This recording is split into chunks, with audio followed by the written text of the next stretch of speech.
বাবাজিরা ভাইয়ারা মনে দিন, আমি আপনাদেরকে বোঝানোর জন্য বলছি, একজন ইমানদার এই দুনিয়ার জমিনে আছেন বলেই দুনিয়া স্বাভাবিক।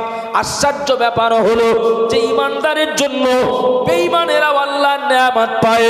আব্বাজান আদম আলাইহিস সালাম থেকে শুরু করে প্রত্যেকটা যুগে দেখেছি বেঈমানরাই ইমানদারদেরকেই আক্রমণ করেছে।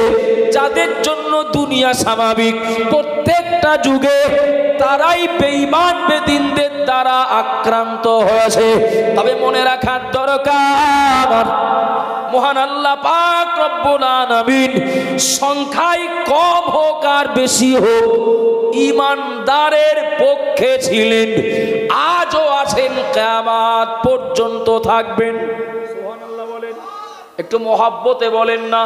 সারা দুনিয়াতে সবাই যদি ইমানদার বেঈমানের দুশ্মনে ভরে যায়, বিশ্বাস করুন ইমানওয়ালারা সংখ্যায় কম যদি হয়, আল্লাহ প্রতিশ্রুতিবদ্ধ, আল্লাহ ওয়াদা করেছেন আমি ইমানদারদের পক্ষে। সুবহানাল্লাহ বলেন না। প্রত্যেকটা যুগে তাই হয়েছে না হয়নি বাবা? হয়েছে তো। যত নবী রসুলকে আল্লাহ দুনিয়ায় পাঠিয়েছিলেন সব নবী রসুলদের ইতিহাস আমরা জানি না, আর সবার বর্ণনা কোরআনেও নেই, হাদিসেও নেই। যাদের ব্যাপারে আমরা জানি, যাদের ব্যাপারে আমরা জানতে পেরেছি, আপনি দেখুন না প্রত্যেকটা যুগে ইসলামের পক্ষে মানুষ কম আর বিপক্ষে বেশি। বিপক্ষে বেশি থাকার কারণে, রাষ্ট্রীয় পাওয়ার তাদের হাতে থাকার কারণে, ক্ষমতা তাদের হাতে থাকার কারণে অল্প সংখ্যক ইমানদারদের প্রতি প্রত্যেক যুগে বেঈমানেরা জুলুম করেছে। কিন্তু এটা মনে রাখতে হবে, পুকুর কেটেছে মালিক বলো কাকড়া কুচি কচ্ছপের জন্য না, পুকুর বলো মালিক কেটেছে মাছের জন্য। কথা বলেন না। অনেক সময় দেখবেন সে বর্ষায় মানে সব খাল বিল নদী নালা সব ছাপিয়ে গিয়ে বড় এক হাইব্রিড মাগুর ঢুকেছে, বাগদা চিংড়ে চাষ হয় সেই পুকুরে। এখন ও তো মাছ, ও মাছ, এখন সে চিংড়ে মাছ খেয়ে ফাঁকা করে দিচ্ছে। যদি মালিক যদি জানতে পারে, মনিব যদি জানতে পারে, ও বলো মাছ, কিন্তু তোর চাষ করার জন্য এ পুকুর না, আমার চাষ করার মাছ আলাদা, এ পুকুর অন্য কারণে লিজ নেওয়া, অন্য কারণে সমতল ভূমি কেটে পুকুর করা। হাইব্রিড মাগুরটা যদি খুব বাড়াবাড়ি করে, দেখবেন ওই জাল দিয়ে ধরা যায় তো ভালো, না হয় তো পুকুর শেষে ওরে পুকুর থেকে তুলে ওর কলমাখানি করে তারপরে বলো আবার গোড়ার থেকে শুরু হয়। কথা বলেন না বাবা, তাই হয়তো হয়। এখন দুনিয়া নামীয় পুকুরটা ইমানদারদের জন্য, সংখ্যায় 10 জন থাকতে পারে, কেউ ক্ষমতা আছে বলে জুলুম করতে পারে, স্বাভাবিক এটা। কিন্তু মহান আল্লাহ পাক সময়কালে বলো একদম এক একটা হাইব্রিড ওই রকম ধরেছেন, কারোর গলা টিপে মেরে ফেলেছেন, কারো বা আপনার নাকে মশা ঢুকিয়ে মেরেছেন, কারোর চুবিয়ে মেরেছেন, কারো বা আল্লাহ কঠিন রোগ দিয়ে দুনিয়া ছাড়া করেছেন। তোদের জন্য এ পুকুর না, তোর জন্য না। আমার এই পুকুরে দামি মাছ চাষ করব, তুই ডিস্টার্ব করবি? তুই ডিস্টার্ব করার চেষ্টা করতে পারিস, আমি তো তোর রাখবো না, তুই থাকবি কি করে? এবার সময় লাগে, একটু সময় লাগে।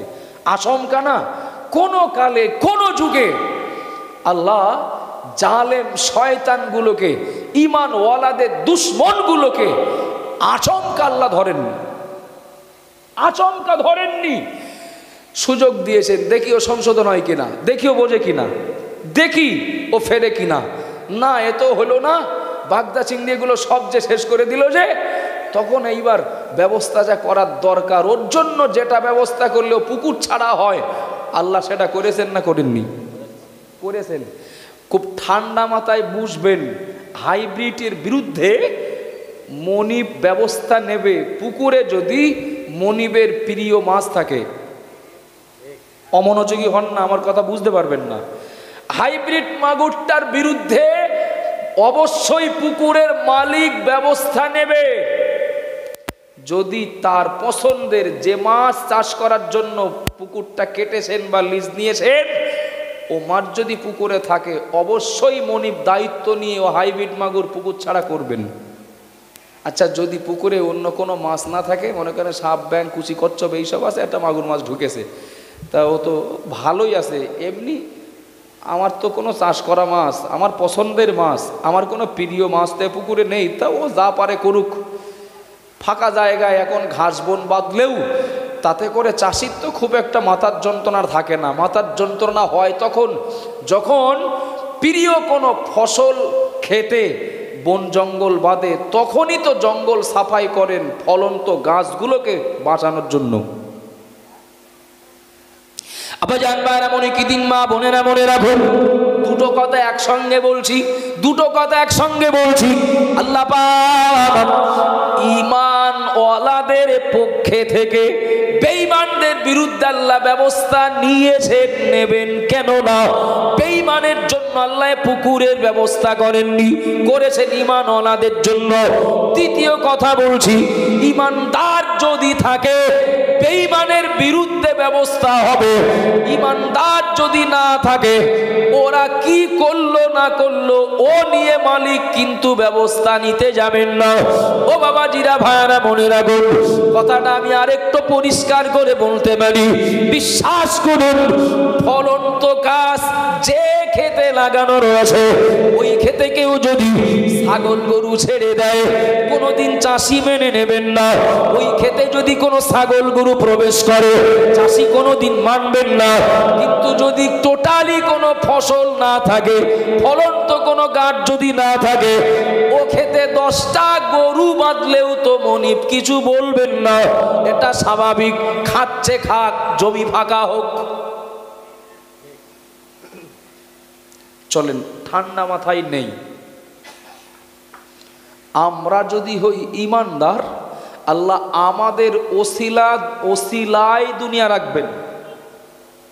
আর অকানা হাক্কান আলাইনা নাসরুল মুমিনিন, আল্লাহ বললেন আমার সাহায্য ঈমানদারদের জন্য। একটু মোহাব্বত করে বলেন না, আল্লাহর সাহায্য ঈমানদারদের জন্য। আল্লাহর সাহায্য যদি ঈমানদারদের জন্য থাকে, কারোর পক্ষে যদি আল্লাহ থাকেন, বাবা সে সংখ্যায় কত কোটি, কত লাখ, কত হাজার, কত শ, কতজন, ওটা ভাইটাল না। আল্লাহ যার পক্ষে চূড়ান্ত জয় শেষ বেলায় তার কপালেই জুটবে। একটু মোহাব্বত করে বলেন না সুবহানাল্লাহ। আমার বাড়ি একজন কর্মচারী আছেন, খুব ঠান্ডা মাথায় শুনবেন বাবা, আমার ভাইয়েরা। আমার বাড়ি একজন কর্মচারী আছেন।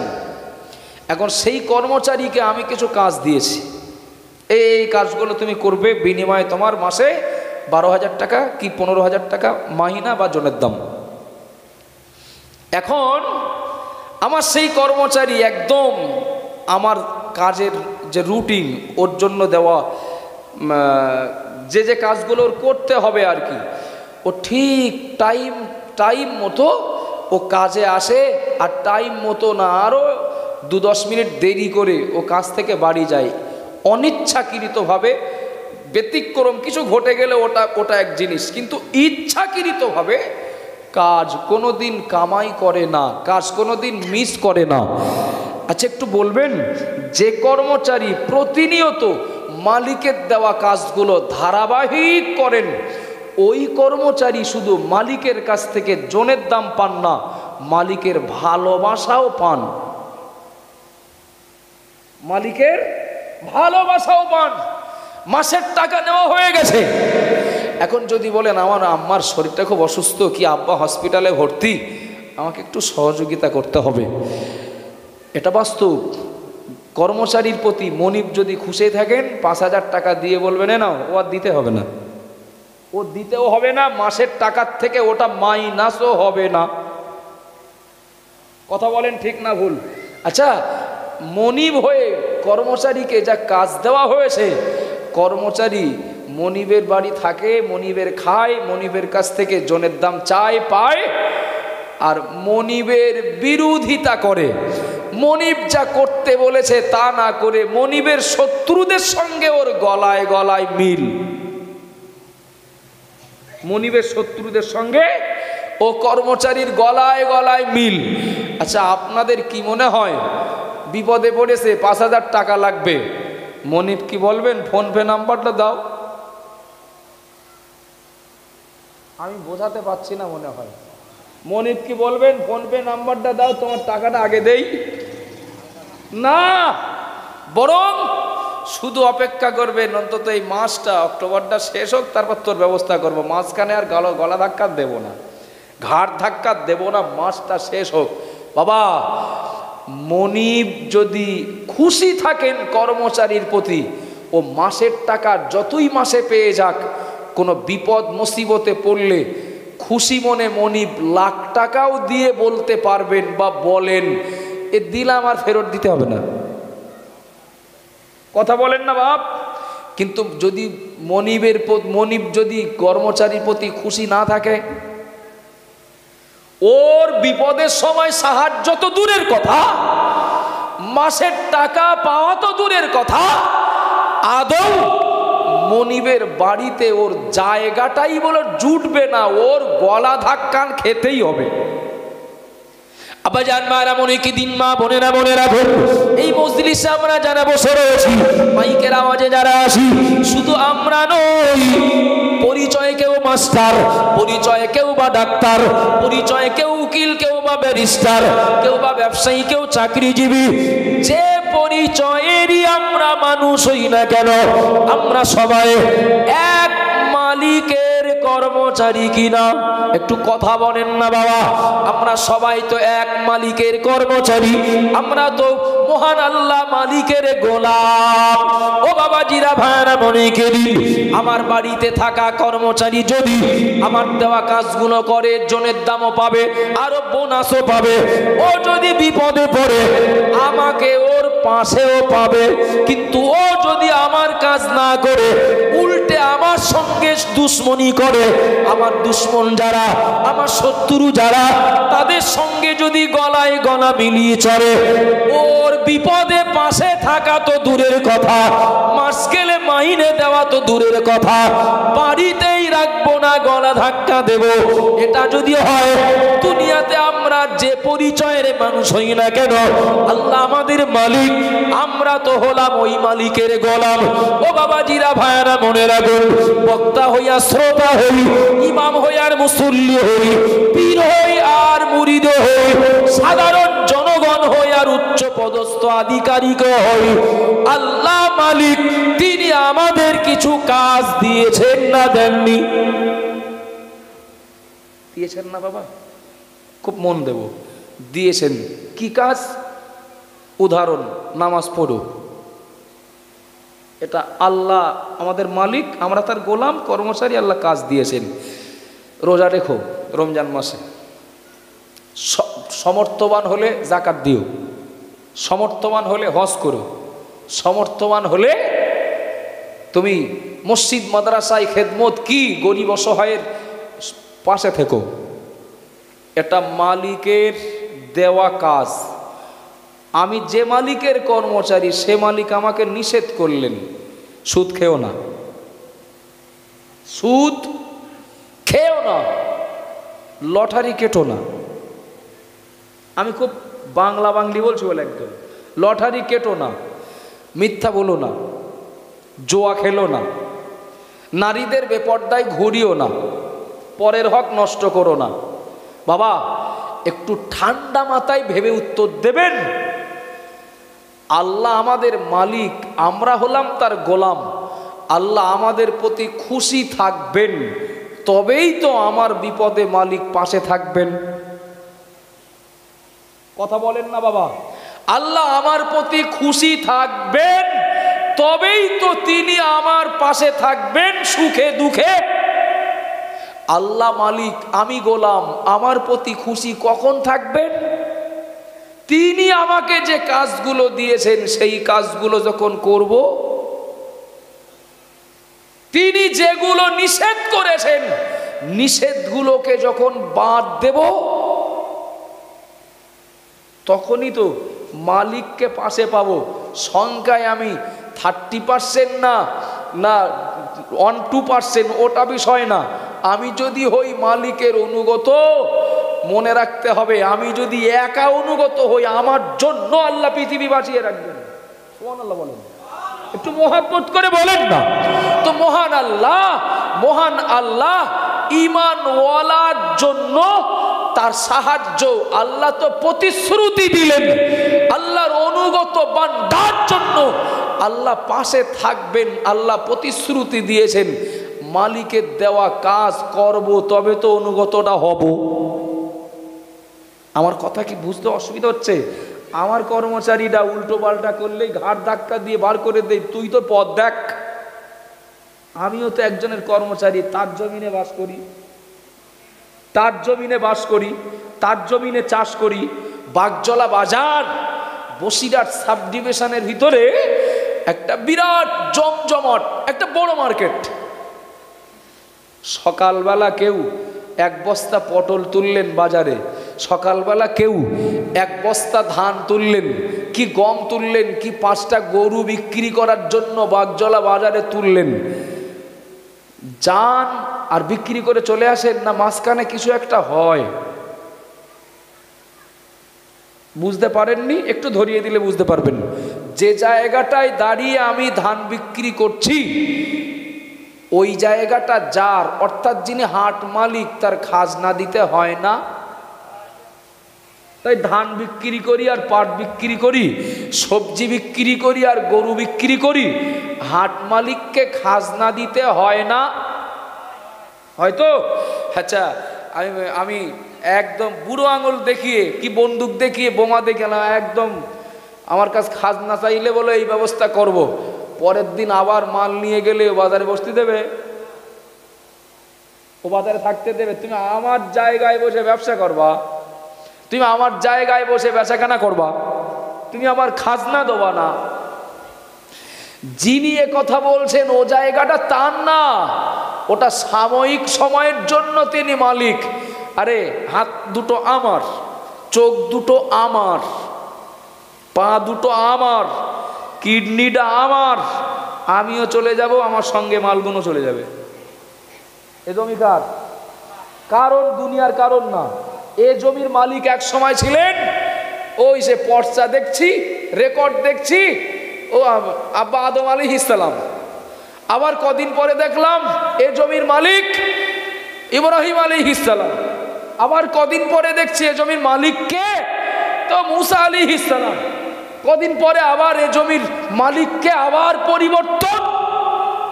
তো এ জমির মালিক কে? তো এ জমির মালিক খাজা মঈনুদ্দিন চিশতি। ভুল বলছি নাকি?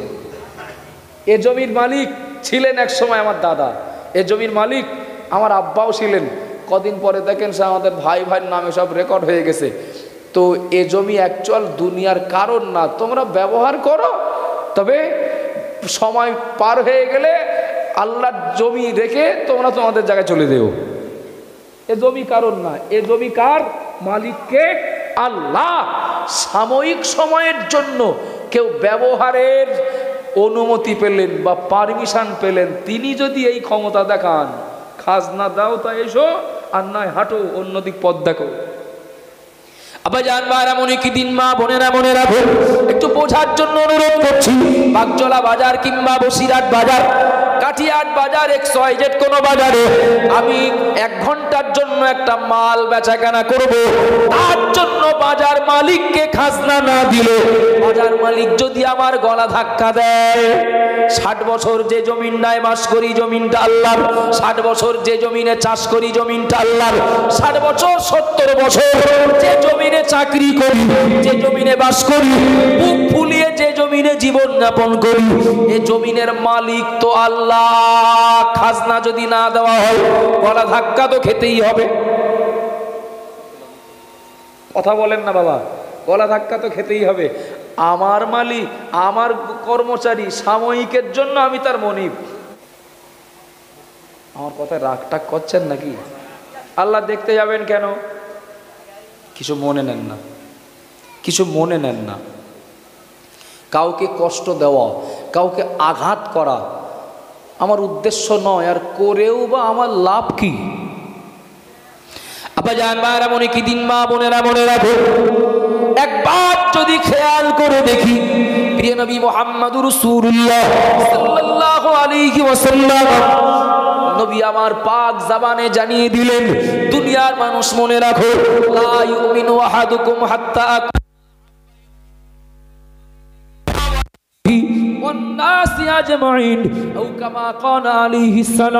আল্লাহ নবী বললেন, এটা মুসা সাহেব হুজুরের দেওয়া সংজ্ঞা নয়, মুফতি সাহেবের দেওয়া হুজুরের সংজ্ঞা নয়, কিংবা আব্দুল মুহিদের দেওয়া সংজ্ঞা নয়।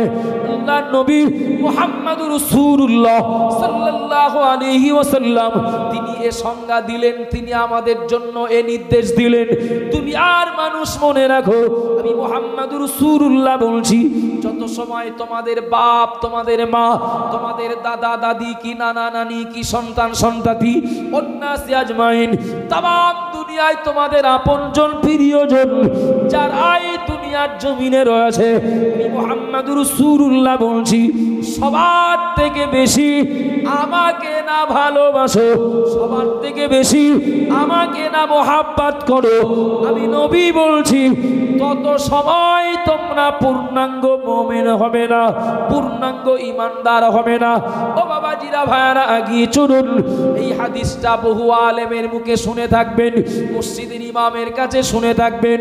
এই হাদিসটা প্রায় শ্রোতারা একাধিকবার শুনে শুনে বলতে শুরু করলেই মাথা নাড়েন, হাই হাদিসটা জীবনে অনেকবার শুনেছি।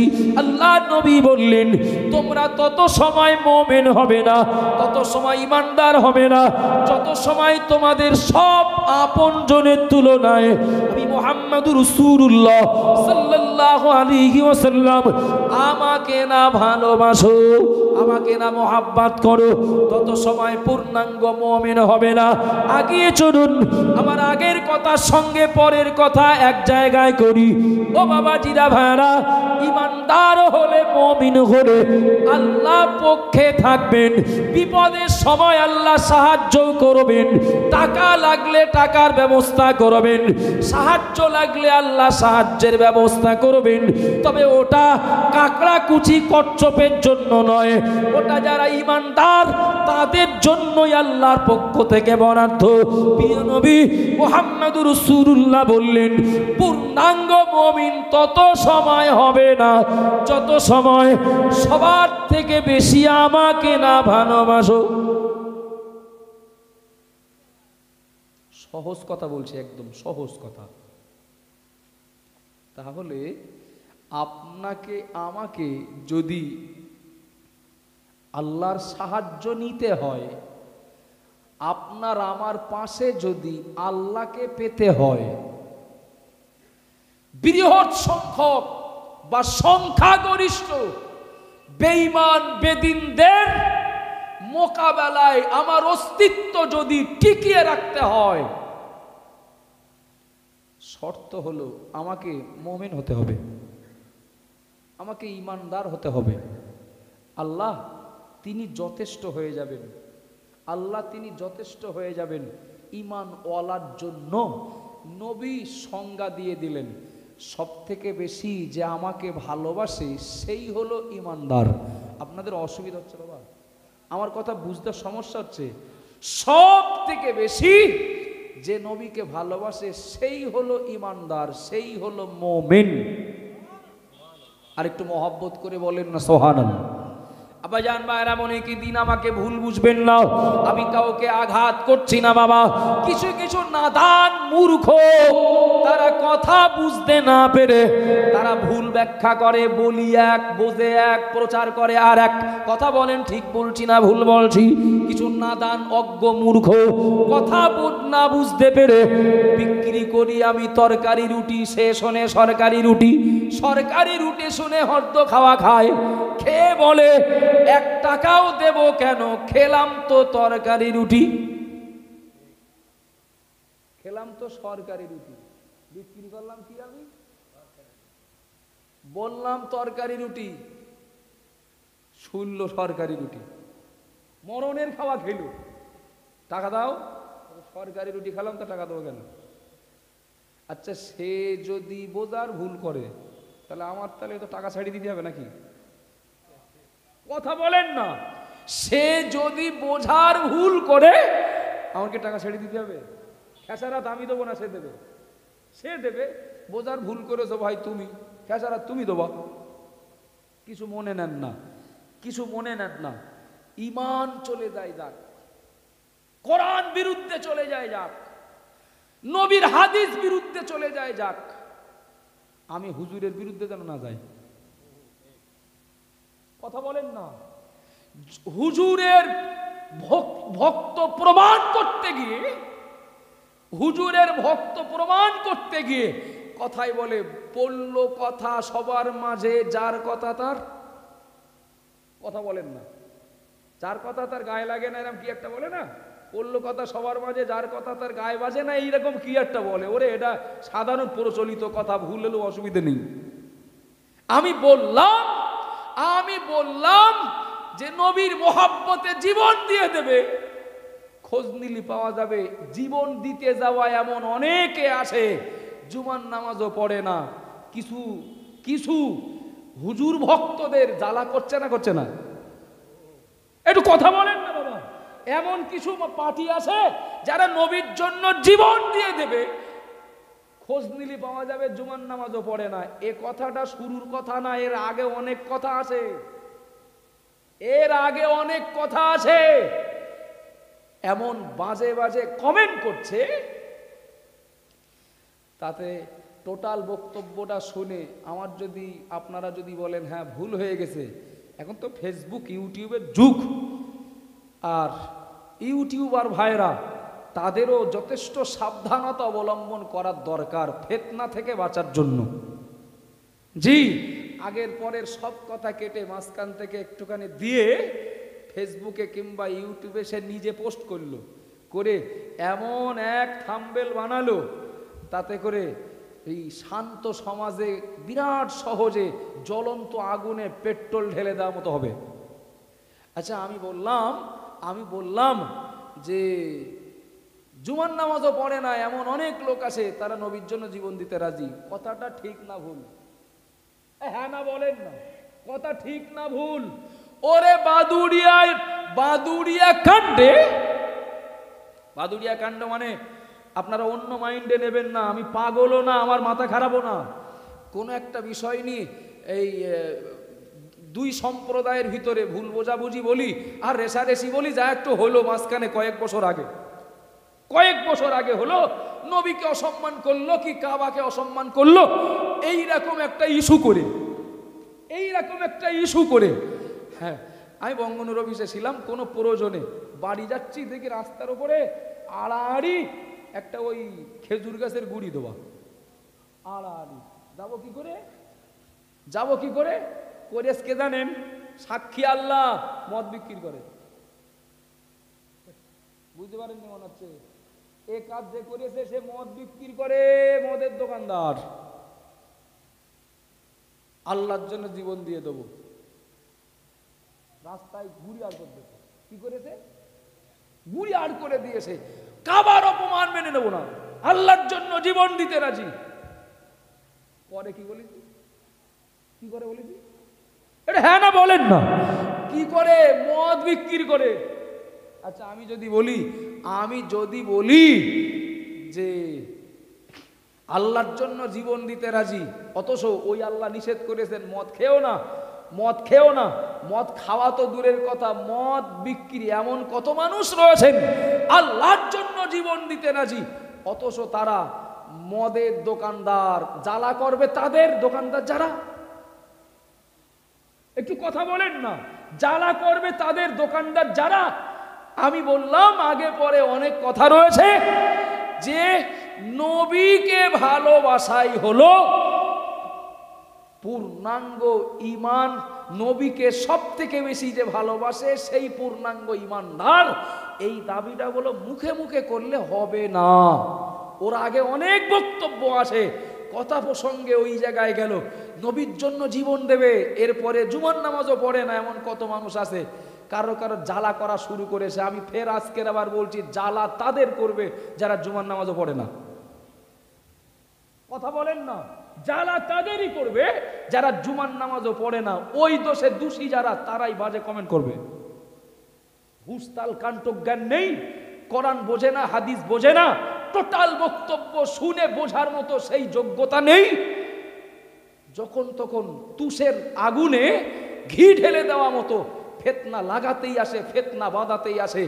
আমি বক্তব্য প্রসঙ্গে আজ আবার বলছি, আল্লাহ ইমানদারের পক্ষে, তবে নবী সংজ্ঞা দিয়েছেন ইমানদার ওই ব্যক্তি, পূর্ণাঙ্গ মুমিন ওই ব্যক্তি যে ব্যক্তি সবার থেকে বেশি নবীকে ভালোবাসে। একটু সুবহানাল্লাহ বলেন, একটু খুশি হয়ে বলেন না। অনেক পুরনো কথা বলছি, অনেক পুরনো কথা বলছি। আল্লাহর প্রিয় মাহবুব বান্দা খাজা মঈনুদ্দিন চিশতি আজমিরি রহমাতুল্লাহ আলাইহ তারাগড় পাহাড়ের নিচে নামাজ পড়তে দাঁড়ালেন। আপনিও ছিলেন না, আমিও ছিলাম না। খাজা মঈনুদ্দিন চিশতি আজমিরি রহমাতুল্লাহ আলাইহ তারাগড় পাহাড়ের নিচে নামাজ পড়তে দাঁড়ালেন।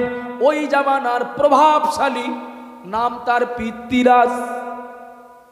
দেখিনি আমরা, নাম শোনেননি? নাম শোনেননি? তারাগড় পাহাড়ের উপরে উঠে একটা পাথর নিয়ে রেডি। পাথর যেই সেজদায় চলে যাবে, পাথরটা মাথায় ফেলে দেব, ও লা ইলাহা ইল্লাল্লাহ মুহাম্মাদুর রাসূলুল্লাহ, এ কলেমা প্রচার করা স্বাদ মিটে যাবে। জমিনটা কার? কথা বলেন বাবা। জমিনটা আল্লাহর।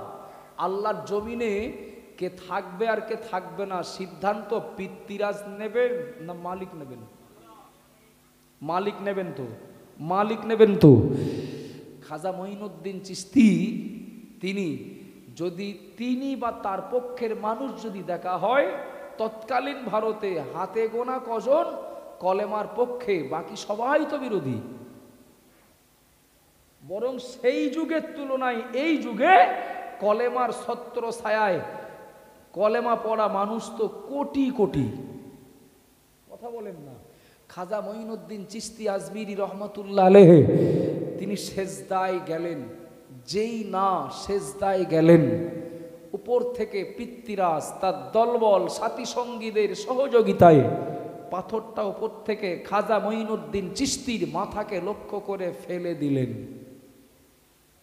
আর ওই পাথর খাজা মঈনুদ্দিন চিশতির মাথায় পড়লো। খাজা মঈনুদ্দিন চিশতি শহীদ হয়ে গেলেন নাকি? আচ্ছা, এই জায়গায় যদি কেটে দেয় বক্তব্য, এই জায়গায় যদি কেটে দেয় যে দেখো দেখো দেখো খাজা মঈনুদ্দিন চিশতি নাকি শহীদ হয়ে গেলেন পাথর পড়ে, মানে কথা খুব কঠিন সময়। তাই বলছি, কাটাকাটি না, সবটা দেন, ভুল বোঝাবুঝি হবে না। কথা ঠিক না ভুল? আপনারাও দেখেননি, আমিও দেখিনি, তবে ইতিহাস তো বেঁচে আছে। পিতৃরাজের পক্ষ থেকে যে পাথরটা ফেলা হয়েছিল খাজা মঈনুদ্দিন চিশতিকে মারার জন্য, পাথরটা মাথায় পড়েছিল? পড়েছিল কি? পড়েনি। একটু জোরে বলবেন তো, এত কিরিবন কেন আপনারা? পাথরটা কি খাজা মঈনুদ্দিন চিশতির মাথায় পড়েছিল? পড়েনি। কি হলো? এমন জায়গায় পাথরটা দাঁড়িয়ে গেল, সেখানে তো পাথর দাঁড়ানোর জায়গা না। কার হুকুমে দাঁড়ালো? দাঁড়ালো আল্লাহর হুকুমে। আল্লাহর হুকুমে। কেন? কারণ হলো যে বান্দা আল্লাহর অনুগত, যে গোলাম মালিকের অনুগত, যে গোলামের প্রতি মালিক সন্তুষ্ট, অবশ্যই সেই গোলামের পক্ষে মালিকের একদিকে সহানুভূতিও থাকে, আবার পাহারাদারিও থাকে। খাজা মঈনুদ্দিন চিশতি সংখ্যায় সঙ্গী সাথীরা কম, শারীরিক দিক থেকে বা শক্তির দিক থেকে, জনবলের দিক থেকে দুর্বল। তোমার পাওয়ার আছে তাই মারার চেষ্টা করলে, তোমার পাওয়ার আছে, ক্ষমতা আছে, মারতে চাইলে, কিন্তু অনুগত গোলামের পক্ষে তো মালিক থাকেন। পাথরটার মালিককে আল্লাহ। খাজা মঈনুদ্দিন চিশতির মাথার উপরে যে পাথরটা পড়ার কথা পড়ল না, হুকুমটা তো ছিল আল্লাহর। সুবহানাল্লাহ বলে। একটু মোহাব্বত করে বলেন বাবা, একটু মনে করে দেখুন। পানির ধর্ম তো ডুবিয়ে দেওয়া, পানির ধর্ম ডুবিয়ে দেওয়া। দুই সাইডের পানি আলাদা, এই দেওয়াল গাথা মতো সোজা হয়ে দাঁড়িয়ে মাঝখান দিয়ে চললেন মুসা নবী ও তার সঙ্গীরা। ডুবে যাওয়ার কথা তো। ফেরাউন ডুবলো না? ডুবলো না? ফেরাউনের সঙ্গীরা ডুবে গেল কি না ভাই? গেল তো। কিন্তু ফেরাউন ও তার সঙ্গীরা ডুবে গেল পানিতে। ওই পথেই মুসা নবী ও তার সঙ্গীরা পার হলেন। হুকুমটা কার? আল্লাহর। তো এ পানি আলাদা হ, পানি আলাদা হলো। এই এখন ডুবিয়ে মার, নির্দেশ কার? আল্লাহর। ইব্রাহিম নবীকে আগুনে পোড়াবে, নমরুদ মজা দেখবে। আগুনের মালিককে পড়বে, পোড়াবে না পোড়াবে না, নমরুদের কথা মতো আগুন চলবে না মালিকের কথায়? মালিকের কথায় তো। নমরুদ গেল পোড়াতে, আল্লাহ বললেন এই আমি তোর মালিক বলছি, এসির মতো হয়ে যা, নাও ঠান্ডা নাও গরম। বেশি ঠান্ডা হলে কষ্ট হবে, বেশি গরম হলেও কষ্ট হবে। নমরুদ পোড়ানোর জন্য করলো আগুন, প্রস্তুত করলো আগুন মালিকের হুকুমে। মালিকের প্রিয় নবীর জন্য আগুন হলো আরামদায়ক জায়গা। বাবা ইউনুস নবী 40 দিন মাছের পেটে। মাছ কোথায় ছিল? ডাঙায় না পানিতে? পুকুরে না সাগরে? সাগরে। ভাবতে পারেন 1-2 ঘন্টার ব্যাপার নয়, টানা 40 দিন ইউনুস নবী মাছের পেটে থাকলেন। মাছ আবার সমুদ্রে কত এরিয়া জুড়ে যে ঘুরে বেরিয়েছে 40 দিনে, তার বলো মাইল মিটার তার খাটানো ছিল না। তো বোঝা যাবে কি করে? 40 দিন পর ইউনুস নবী মাছের পেট থেকে কি মরা অবস্থায় বার হলেন? আচ্ছা, দুনিয়ার সব ক্যালকুলেটর, সব গবেষণা, সব বৈজ্ঞানিকদের বিজ্ঞান ফেল করবে এই জায়গায়। 40 দিন মাছের পেটে ইউনুস নবী, আবার 40 দিন পরে জ্যান্ত অবস্থায় আল্লাহ মাছের পেট থেকে জামিন দিলেন। সুবহানাল্লাহ বলেন, একটু খুশি হয়ে বলেন না। মাছ হজম করিনি কেন? মাছের মালিক কে? মাছের মালিক আল্লাহ। আল্লাহর হুকুম যদি না থাকে মাছ হজম করবে? মাছ হজম করবে? আচ্ছা আপনি আমি যদি থাকতাম মাছের পেটে, হ্যাঁ, আল্লাহর অনুগত বান্দা, তিনি নবী হন, তিনি রসুল হন, তিনি সাহাবা হন, তিনি পীর বুজুর্গ হন, তিনি সাধারণ এই কীর্তিপুর গ্রামের কেউ হন, আল্লাহর অনুগত বান্দার পক্ষে আল্লাহর সাহায্য, আল্লাহর গায়বী নিরাপত্তা সেদিনও ছিল, আজও থাকবে, আজও আল্লাহর পক্ষ থেকে আসবে, পাওয়া যাবে, এটা আল্লাহর প্রতিশ্রুতি। সুবহানাল্লাহ বলেন, একটু মোহাব্বতে বলেন না সুবহানাল্লাহ। আব্বাজান মারা মনে কে দিন, ও মা বোনেরা মনে কে দিন, ভুল বোঝেন না বাবা। খাজা মঈনুদ্দিন চিশতি সেদিন একা, ওই সময় সঙ্গীরা পাশে 10 জন 20 জন যদিও থাকেন, সে মানে গণনার বাইরে, পার্সেন্টেজ হিসাব করলে পিতৃরা চেষ্টা করলো তার শক্তি প্রয়োগ করে খাজা মঈনুদ্দিনকে দুনিয়ার থেকে মিটিয়ে দেবে, খাজা মঈনুদ্দিনকে দুনিয়ার থেকে সরিয়ে দেবে, মানে ভারতবর্ষে ইসলামের অস্তিত্ব রাখবে না, ভারতবর্ষে কলেমা প্রচার হবে না, ভারতবর্ষের মাটিতে মসজিদ হবে না, মসজিদে আজান হবে না। ও বাবাজিরা ভাইরা মনে কে দিন, এই ভারতবর্ষে মক্তব মাদ্রাসা তৈরি হবে না। এই স্বপ্ন নিয়ে খাজা মঈনুদ্দিনকে মারতে গেল পিতৃরাজ, কিন্তু আল্লাহ পাক রব্বুল আলামিন তার প্রিয় বান্দাকে হেফাজতের জন্য যথেষ্ট হলেন। সুবহানাল্লাহ বলেন, মুহাব্বতে বলেন না। ও বাবাজিরা মায়েরা মনে কে দিন, এমন দৃষ্টান্ত দিলে ভুরি ভুরি দেওয়া যাবে। আল্লাহর প্রিয় বহু মাহবুব বান্দা, মাযহাবের ইমাম, তরিকার পীরগণ কঠিন কঠিন মুসিবতের ভিতরে আল্লাহ পাক জালেম শাসক অত্যাচারীদের অত্যাচার থেকে, জুলুম থেকে আল্লাহ পাক তার প্রিয় বান্দাকে আল্লাহ হেফাজত করেছেন। যদিও কেউ কেউ জেল খেটেছেন, কেউ মারা গেছেন, কেউ শহীদ হয়েছেন, ওটা আলাদা সাইড, ওটা আলাদা সাবজেক্ট, তবে আল্লাহর কোরআন মিথ্যা নয়। আল্লাহ বললেন ওয়া কানা হাক্কান আলাইনা নাসরুল মুমিনিন। দুনিয়ার মানুষ মনে রাখো, যারা ঈমানদার তাদের জন্য আমার সাহায্য করা আমার দায়িত্ব। আল্লাহ নবী বললেন তত সময় ঈমানদার তোমরা হতে পারো না যত সময় সবার থেকে বেশি আমাকে না ভালোবাসো। এখানে যত মানুষরা আছেন, কীর্তিপুর গ্রামে শুধু নয়, আশপাশ গ্রাম থেকেও যারা এসেছেন, লাইভে যারা আছেন, একটু আল্লাহকে সাক্ষী রেখে বলবেন নাকি আমাদের সব আপনজন প্রিয়জন সবার তুলনায় আমার আপনার অন্তরে নবীকে জায়গা দিতে পেরেছি নাকি? মুখে নয়, অন্তরে। আপনাদের কথা বলিনি, আমাকে বেড দিয়ে বলেছি। হযরত ওমর রাদিয়াল্লাহু আনহু আল্লাহর নবীকে বললেন ইয়া রাসূলুল্লাহ, ইয়া হাবিবাল্লাহ, আমি আপনাকে ভালোবাসি।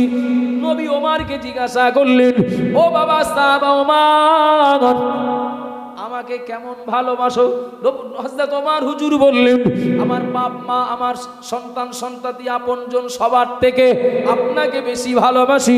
আল্লাহ নবী বললেন, ও বাবা সাহাবা ওমর, আমি মুহাম্মাদুর রাসূলুল্লাহ বলছি, এখনো তুমি পূর্ণাঙ্গ মুমিন হতে পারোনি। ভাবতে পারছেন? হযরত ওমর রাদিয়াল্লাহু আনহু একটু চুপ থেকেই বললেন, ইয়া রাসূলুল্লাহ, আমার জীবনের থেকেও আপনাকে বেশি ভালোবাসি। একটু মোহাব্বত করে বলবেন না? নবী বললেন, বাবা ওমর, এবার তুমি পূর্ণাঙ্গ মুমিন হলে। কিছু মনে নেন না বাবা, কষ্ট দেওয়ার জন্য বলছি না, আঘাত করার জন্য বলছি না। তোমার হুজুর বললেন, ইয়া রাসূলুল্লাহ, ইয়া হাবিবাল্লাহ, আমার জীবনের থেকেও আপনাকে বেশি ভালোবাসি। বাবা এবার পূর্ণাঙ্গ মুমিন হলে, ও বাবা জিরা ভাইরা মনেকে দিন, জুমার দিনে মসজিদে হঠাৎ মুসল্লি কম, কি ব্যাপার? 7 কাতার হতো 5 কাতার কেন? ইমাম সাহেব হুজুর জিজ্ঞাসা করলেন। একজন মুসল্লি কিংবা মুয়াজ্জিন কেউ একজন বললেন, ও ইমাম, আপনি কি জানেন না কাজের একটু চাপ পড়েছে? আমি ওক্তীয় নামাজের কথা বলছি না বাবা, কাজের একটু চাপ পড়েছে তো, তাই একটু মুসল্লি কমে গেছে, তো কদিন পরে আবার আসবেনি, যেরকম আসতো ওইরকম আবার আসবে। কি ব্যাপার, আমাদের এই মহল্লাতে 100 ঘর মানুষ মুসলমান, তা বাপ বেটা, বেটাও নাই বাদ দিলাম, বাপগুলোরও যদি ধরি তাও তো 100 রোজাদার হওয়ার কথা, তারাবির নামাজে 60 জন কেন? মানে কাজের চাপ পড়েছে তো, কাজের একটু চাপ পড়েছে তো, 22-25 রোজা পার হলে মোটামুটি আসবেনি ওরা, ওদের না ডাকলে ওরা আসবে। ও অমুক চাচার সঙ্গে কথা হয়েছে যে একটু চাপে আসি, আমি 20 রোজার পরের তো সব কটা থাকবো, 40টা রোজা হলেও থাকবো, একটাও বাদ দেবো না, তো 20 রোজার আগে সম্ভব না। আমি কি রহস্য করছি? আমি ভুল বলছি বাবা? জীবনের থেকেও নবীর ভালোবাসে যে সেই পূর্ণাঙ্গ মুমিন। কাজের জুমার নামাজ কাজা হয়েছে কাজের চাপের জন্যে, মানে বুঝতে পারছেন মানে অবস্থানটা কোন জায়গায়? অবস্থান, অবস্থান।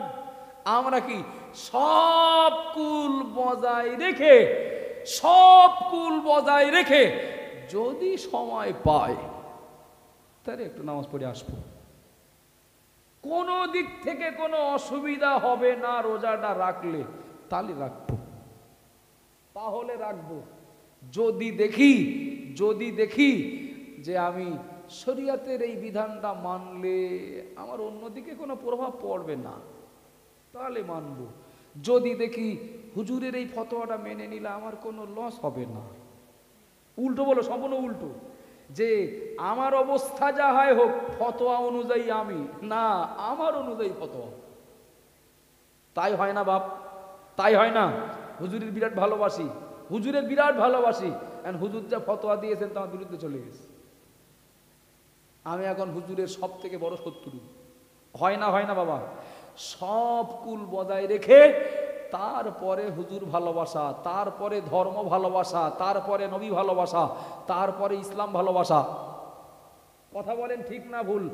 আমরা তো তারাই একদম অন ক্যামেরায় বলছি এতগুলো মানুষের সামনে, বাবা আমরা আল্লাহকে ধোকা দেই, আমরা নবীকে ধোকা দেই, আমরা দুনিয়ার ইমানদারদেরও ধোকা দেই, বেঈমানদেরও ধোকা দেই। কথা বলেন না বাবা? আচ্ছা বাবা, ভিতরে একরকম বাইরে একরকম, কি বলে এ লোকটার? কথা বলেন, কথা বলেন। ভিতরে একরকম বাইরে একরকম, এ লোকটাকে কি বলে? মুনাফিক বলে তো। আচ্ছা কেউ যদি কথা দিয়ে কথা না রাখে কি বলে তার? আমি যদি বলতে শুরু করি না, বলতে গেলে অনেক দূর চলে যাবে, অনেক দূর, বেশি দূর যাওয়ার দরকার না, আমি অল্প একটু যাচ্ছি, অল্প একটু। আচ্ছা বাবা বলবেন, আমাদের প্রত্যেকের একটা পরিচয় আছে না? কি পরিচয়? তা আমি ভারতবর্ষের নাগরিক, রাষ্ট্রীয় পরিচয় আমার, আমি ভারতবর্ষের নাগরিক। ধর্মীয় পরিচয় আমার, আমি একজন ইসলাম ধর্মের মানুষ। আর যাচ্ছি না, এই দুটো। আব্বাজান মায়েরা মনে রাখুন, আপনাদেরকে আমি জিজ্ঞাসা করছি, এটা শুধু আপনাদের জন্য নয়, এটা আত্মসমালোচনা, এ কথা সবার জন্য, এ কথা আমার নিজের জন্য। ও বাবাজিরা ভাইরা মনে রাখুন, আমার রাষ্ট্রীয় পরিচয়, আমি এই দেশের নাগরিক। একটু বলবেন নাকি এই দেশের নাগরিক? আমি এটা যে বললাম, এটা যে পরিচয় দিলাম, এর পক্ষে আমাদের অনেক প্রমাণ বা আইডি প্রুফ আসে না নেই? এসআইআর হোক না রেডি, এনআরসি হোক না রেডি, আমি এই দেশের নাগরিক। অত সস্তা না, আমার সব আছে, পাসপোর্টও আছে। বাবা রাষ্ট্রীয় পরিচয়ে আমি ভারতীয়, এর পক্ষে আমার যথেষ্ট প্রুফ আসে। যারা মাঝে মধ্যে উড়ো আওয়াজ দেখায় না, ভয় দেখায় না, পাকিস্তান বাংলাদেশ থেকে যারা এসব তাড়িয়ে দেবে, বাবা আমি আপনাদেরকে এই অযৌক্তিক, সেই বলে না মানে মিথ্যা কথা বলে সান্ত্বনা দেওয়ার চেষ্টা করছি না। এনআরসি হলে বিপদে আমরা হয়তো দুজন পড়ব, আর যারা বিপদে ফেলবে বলছে তারা 10 জন পড়বে। আমি একদম বুঝে সুঝেই বলছি, আমি স্বপ্নে দেখা কথা বলছি না। বাংলাদেশ, পাকিস্তান, আফগানিস্তান থেকে কড়া মুসলমান আছে কীর্তিপুরে? নেই তো। একটা সাধারণভাবে ভেবে বলবেন, আমি এই দেশের নাগরিক, পরিচয় দেই, দাবি করি, এর পক্ষে আমি এ দেশ থেকে আসা হোক আর বিদেশ থেকে আসা হোক, আমার প্রমাণ প্রুফ আসে না নেই? আসে তো। আচ্ছা কারোর যদি কিছু না থাকে, যদি কিছু না থাকে, তিনি যদি বলেন আমি এই দেশেরই, হ্যাঁ রাষ্ট্রীয় পরিচয় আমি ভারতীয়, রাষ্ট্রীয় পরিচয় আমি ভারতীয়, তবে তার কাছে আইডি প্রুফ কিচ্ছু নেই, তার এই দাবিটা সত্য না মিথ্যা? মিথ্যা না? আব্বাজান মায়েরা মনে রাখুন, রাষ্ট্রীয় পরিচয়ে আমি ভারতীয়, একথা বললে ভোটার কার্ড লাগে, আধার কার্ড লাগে, প্যান কার্ড লাগে, একথা দাবি করলে, একথা অন্যের কাছে তুলে ধরলে জমির কাগজপত্র লাগে। একটু বলবেন নাকি? একই রকম ভাবে ধর্মীয় পরিচয়ে আমি ইসলাম ধর্মের, আমি একজন মুসলমান, রাষ্ট্রীয় পরিচয়ে ভারতীয়, একথা বললে যেমন কিছু আইডি প্রুফ থাকতে হবে, ধর্মীয় পরিচয়ে আমি মুসলমান, আমি ইসলাম ধর্ম অবলম্বী, আমার কিছু থাকতে হবে কি হবে না? একটু তাড়াতাড়ি বলেন না ও বাবাজিরা ভাইরা মনে রাখুন, ধর্মীয় পরিচয়ে আমি যখন মুসলমান বলে দাবি করব, আমার কাছে নামাজ থাকতেই হবে, কলেমা থাকতেই হবে, রোজা থাকতেই হবে, হজ যাকাত থাকতেই হবে, সমর্থ যদি থাকে, আব্বা মায়ের খেদমত এ মানসিকতা থাকতেই হবে, দিনের প্রতি আন্তরিকতা উদারতা এটা আমার থাকতেই হবে। ধর্মীয় পরিচয়ে মুসলমান বলে যখন নিজেকে পরিচয় দেব, এই মানুষটা কোনোদিন ইসলাম বিরোধী কোনো কার্য, কোনো বিষয়, কোনো সংগঠন, কোনো সংস্থা, কোনো কিছুর সঙ্গে এই মানুষটা সম্পর্ক রাখতে পারেন না। যদি বলেন কেন? একই ব্যক্তি যদি দুই প্রার্থীকে ভোট দেন, তার ভোট পচে যায়। যে লোকটা ইসলাম ধর্মাবলম্বী, এই মানুষটা ইসলামের আনুগত্য করবেন, আবার বেঈমান বেদিনদেরও আনুগত্য করবেন। একই পাত্রে দুই রকম জিনিস তো থাকতে পারে না। কথা বলেন, ঠিক বলছি না ভুল বলছি? আমাকে ভুল বোঝেন না, বেয়াদবি নেন না। ধর্মীয় পরিচয়ে আমি ইসলাম ধর্মের দাবি করি, বিশ্বাস করুন। ভুল বললে অন্যায় স্বীকার করব। 100-র ভিতরে 50 জন মুসলমানের দাবির সঙ্গে বাস্তবের মিল নেই। কথা বলেন না। কে আপনি? কোন ধর্মের? আমি মুসলমান।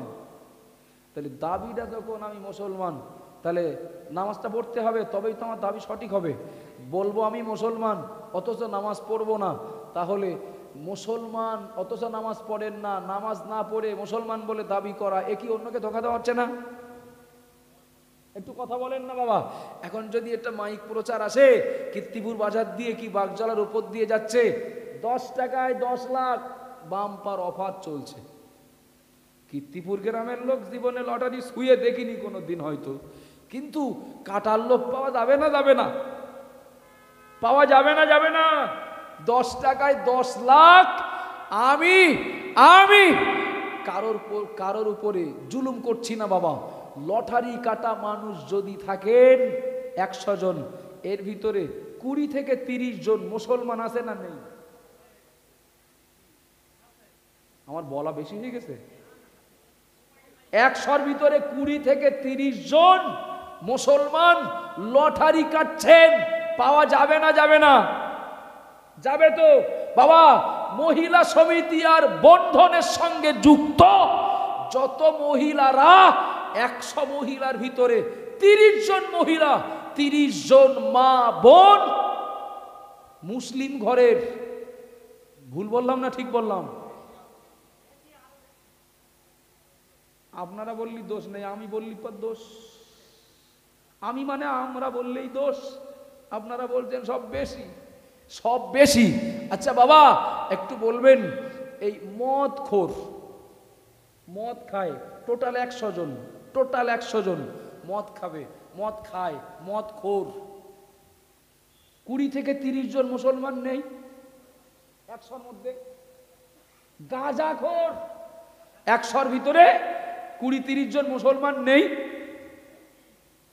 সব বলছেন বেশি আছে, আমি বেশি ধরছি না, আমি 20-30ই ধরলাম। আচ্ছা বাবা, একটু বলবেন, এর ভিতরে অনেক প্রশ্ন এসে যাচ্ছে, অনেক প্রশ্ন। তাহলে আমি পরিচয় দিলাম কি? আমি ভারতীয়, এই দেশের নাগরিক। আমার দাবি সত্য যখন আমার আইডি প্রুফগুলো থাকবে, প্রমাণপত্র থাকবে, হ্যাঁ, তাহলে প্রমাণ হবে আমি সঠিক এই দেশের নাগরিক।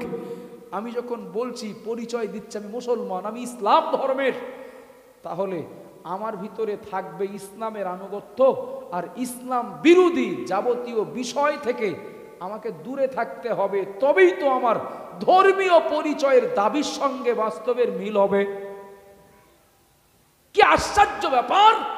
ওরাও নামাজ পড়ে না, আমিও পড়ি না, ওরা অমুসলিম আর আমি মুসলিম, আমার মাথায় ঢুকলো না।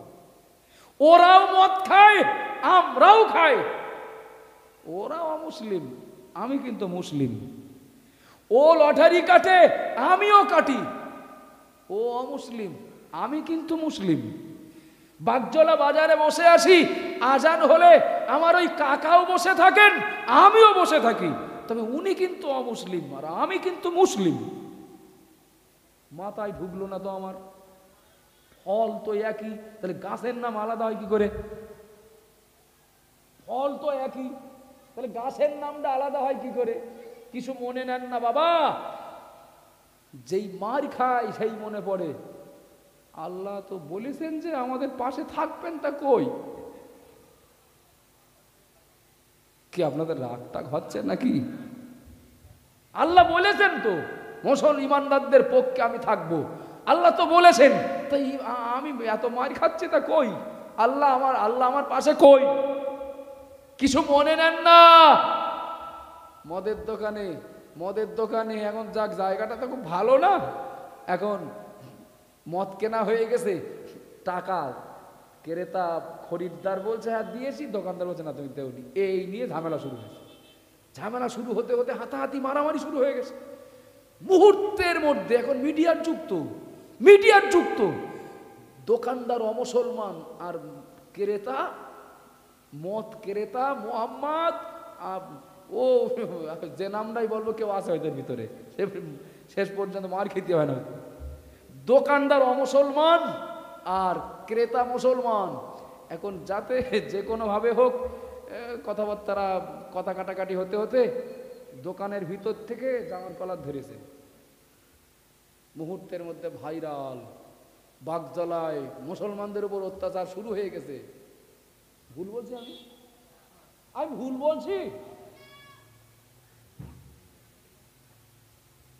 আমি ভুল বলছি নাকি? একটু যাচাই বাছাই করে তাই মাঠে নামবেন। একদম শুধু নাম শুনেই মোহাম্মদ অমুক জামার কলার ধরেছে, কেন ধরেছে খোঁজ নিয়ে তারপরে নাচবেন। ভুল হয়ে যাচ্ছে আমার। তা না হলে শান্ত পরিবেশ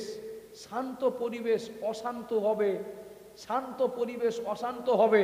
হ্যাঁ, ধর্মের উপরে আঘাত, ইসলামের উপরে আঘাত, মসজিদের উপরে আঘাত, মাদ্রাসার উপরে আঘাত, নবীর উপরে আঘাত কোন মুসলমানের জীবন থাকতে কোনোদিন মেনে নেবে না।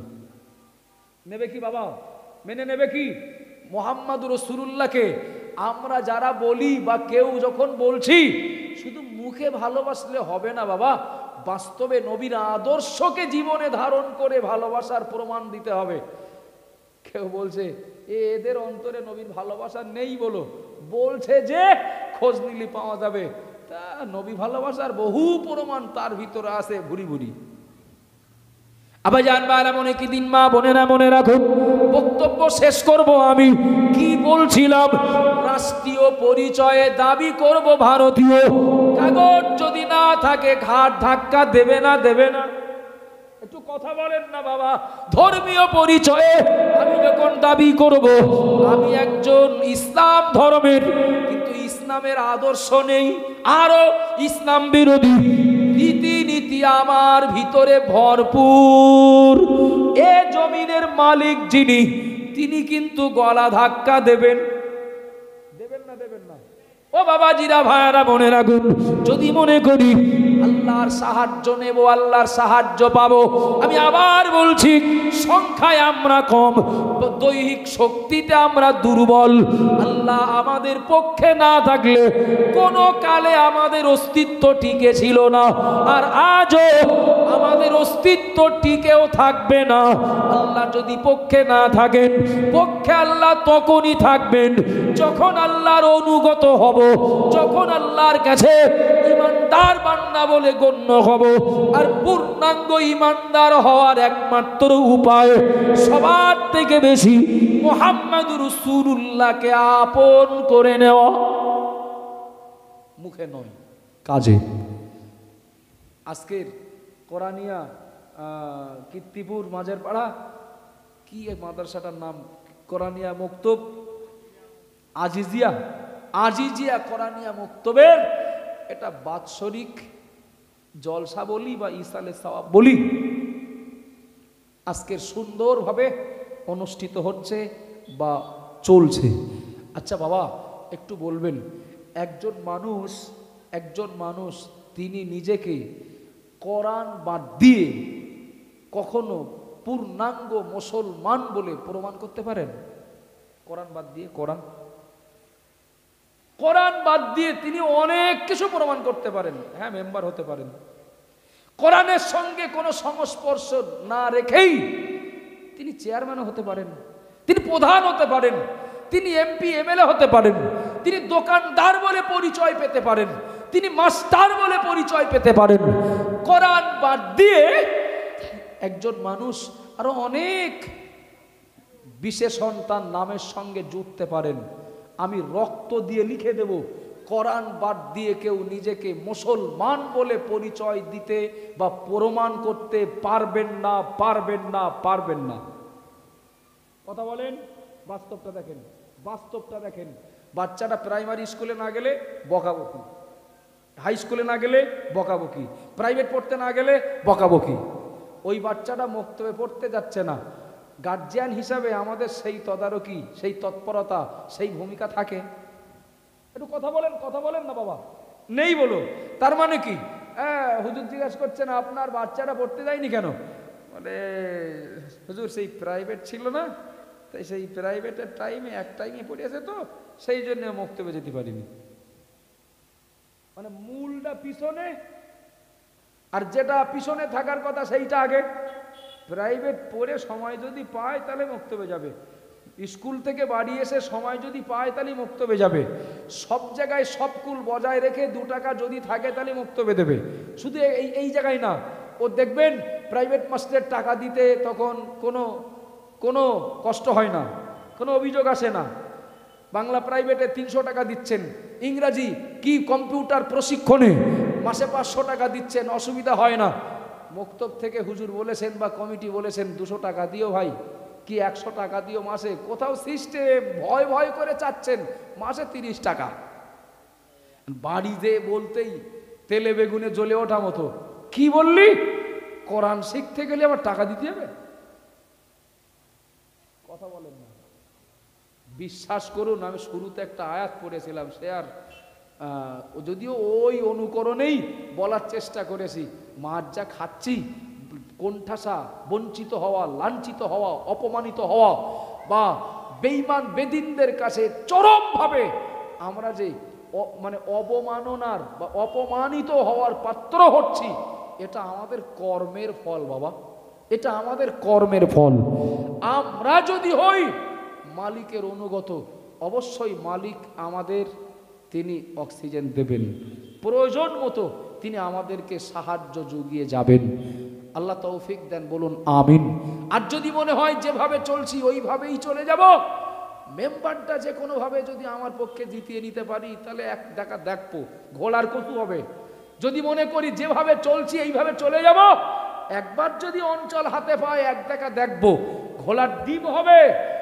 যদি মনে করি আমার জীবন সংশোধন করব না, যেভাবে চলছি মুসলমান পরিচয় দিয়ে চলবো বেঈমান বেদিনদের মতো, এমএলএ যদি একবার আমি জিতিয়ে নিতে পারি, কি এমপি যদি একবার আমার পকেটে নিয়ে আসতে পারি, এক দেখা দেখবো, আমি বলবো আপনি তো ভাবছেন ভবিষ্যতের চিন্তা, একটু পিছন দিকে তাকান না। 100-র ভিতরে 90 জন মুসলমান, একেবারে সাধারণ মেম্বার থেকে শুরু করে প্রধানমন্ত্রী সব মুসলমান। মারে যারা মার খায়ও তারা, জেল খাটে যারা জেল খাটায়ও তারা। কথা বলেন না। আমি ভুল বলে ফেললাম নাকি? সুতরাং আল্লাহর সাহায্য পেতে গেলে, আল্লাহর মদত পেতে গেলে আল্লাহর অনুগত হতে হবে। যে কাজগুলো দিয়েছেন করার চেষ্টা, যেগুলো নিষেধ করেছেন সেগুলো বাদ দেওয়ার নিয়াত রাখতে হবে। আল্লাহ সাহায্য করেছিলেন, আজও করবেন। আল্লাহ তৌফিক দেন, বলুন আমিন।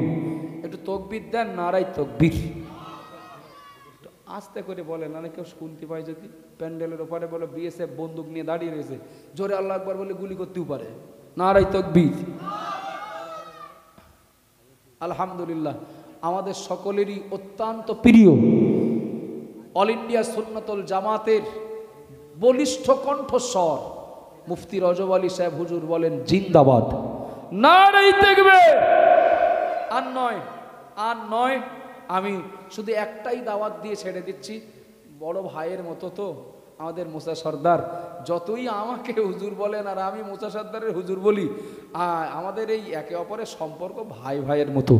আল্লাহ আমরণ পর্যন্ত এই সম্পর্ক মজবুতির সঙ্গে অটুট রেখে দেন, বলুন আমিন। আগামী 3রা ও 4ঠা কার্তিক ও 5ই কার্তিক আমাদের অল ইন্ডিয়া সুন্নাতুল জামাত পরিচালিত প্রতিষ্ঠানগুলোর মধ্যে প্রথম ইসালে সওয়াব শুরু হচ্ছে কোথা থেকে? কোথা থেকে? নন্দীগ্রাম, পূর্ব মেদিনীপুর জেলার নন্দীগ্রাম থানার 9 নান গ্রামে দাদা হুজুর আল্লামা হুজুরের স্মৃতি বিজড়িত সিদ্দিকিয়া আমিনিয়া মাদ্রাসা। স্থানীয় মানুষদের অক্লান্ত পরিশ্রম এবং আর্থিক দিক থেকে তারা দুর্বল হতে পারেন, মনটা অনেক বড়। আল্লাহর মেহেরবানি সংগঠন পক্ষে ছিল, সংগঠন পাশে ছিল। আমাদের মুসা ভাইয়ের মতো মানুষটা বা মুফতি সাহেব, মুফতি রজব আলী সাহেব হুজুরের মতো মানুষ, এই মাধ্যমগুলোতেও নন্দীগ্রাম মাদ্রাসা আর্থিক সহযোগিতা পায়। একটু আলহামদুলিল্লাহ বলেন। বাগজোলা এলাকা থেকে আমাদের মুসা সর্দার ভাই সহ কম বেশি এটা খুশির বিষয়, আমাদের এই বসিরহাট এরিয়া এলাকার থেকে কিছু কম বেশি 18 থেকে 20 খানা রিজার্ভ গাড়ি যাচ্ছে নন্দীগ্রাম মাদ্রাসা রিসালে সাহেবের জন্য। আলহামদুলিল্লাহ বলেন। কারোর জনের দাম, কারো গাড়ি ভাড়াটা দেয়নি, সব খুশি মনে যাবেন। আল্লাহ সবাইকে দিনের জন্য কবুল করেন। ওমা আলাইনা ইল্লাল বালাগ। দরুদ শরীফ।